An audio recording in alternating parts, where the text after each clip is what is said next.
রজমকৃত শয়তানের কবল থেকে আল্লাহ তাআলার কাছে আশ্রয় চাচ্ছি। সম্মানিত দর্শকবৃন্দ, আপনাদের সকলকে জানাই সালামুন আলাইকুম। সর্বাধুনিক প্রযুক্তির রকেট ফাল্কন 9 দিয়ে মহাকাশে বাংলাদেশে প্রথম স্যাটেলাইট। দেশের এটি একটি অর্জন,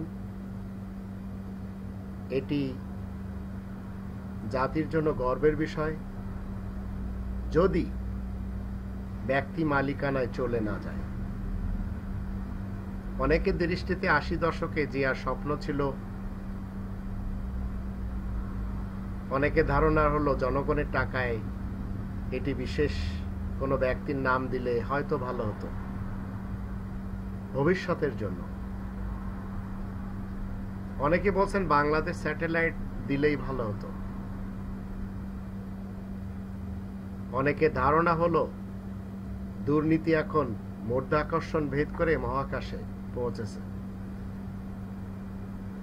আমি বাংলাদেশের সেবা পার্টির পক্ষ থেকে বলতে চাই, যে যাই বলুক না কেন,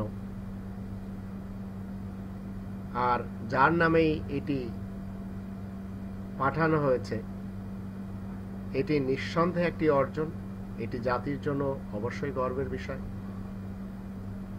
জিয়ার স্বপ্ন আর অমুকের স্বপ্ন তমুকের স্বপ্ন এগুলি যারা বলে যাচ্ছেন তারা বলতে পারেন, আর যদি তিনি স্বপ্নে দেখেও থাকেন তাহলে খারাপ কিছু তিনি দেখেননি। বঙ্গবন্ধুর নামে পাঠানো হয়েছে, তিনিও এই বাংলাদেশের জনক, কিন্তু আসল যে দিকটা আমাদের দেখতে হবে। কোরআনের 5 নম্বর সূরা আল মাইদা 2 নম্বর আয়াতে আল্লাহ বলে দিয়েছেন, ওয়া তাআওয়ানু আলাল বিররি ওয়াত তাকওয়া, তোমরা একে অপরকে সহযোগিতা করবে ভালো কাজে। দেশের রাজধানী এবং দেশের সর্বত্র এলাকা 2 মাস পানিতে ডুবে থাকে, আমরা সবাই জানি। সেখানে প্রযুক্তি নিয়ে এত বাড়াবাড়ি আজ 2018 সালে করা আমার হিসেবে ঠিক হবে না। দেশের রাজধানীতে মানুষ মানছে না লাল সিগন্যালের লাল লাইট, লাল বাতি, এবং সবুজ সিগন্যালের সবুজ লাইট, সবুজ বাতি। সেখানে স্যাটেলাইট মানুষকে কল্যাণ বয়ে আনুক, সেটি আমরা সবাই চাই। দেশের কৃষকদের উন্নতি হোক, দেশের গরিব জনতার উন্নতি হোক, নেট ব্যবহার যারা করছেন, গুগল ব্যবহার যারা করছেন, এই গুগল চালকদের উন্নতি হোক, এটি আমি চাই।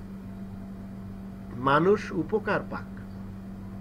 আলোচনা, সমালোচনা, পর্যালোচনা, টক শো, কত কিছু আমাদের সামনে আছে, হচ্ছে, হয়েছে, হবে, কিন্তু জাতি যেন এই স্যাটেলাইটের মাধ্যমে উপকৃত হয়, ব্যক্তি মালিকানায় চলে না যায়, কোনো দরবেশের কবজায় যেন না যায়, এটি বাংলাদেশি সেবা পার্টির পক্ষ থেকে আমি সবাইকে বলতে চাই। আসুন আমরা সবাই মিলে উপভোগ করি।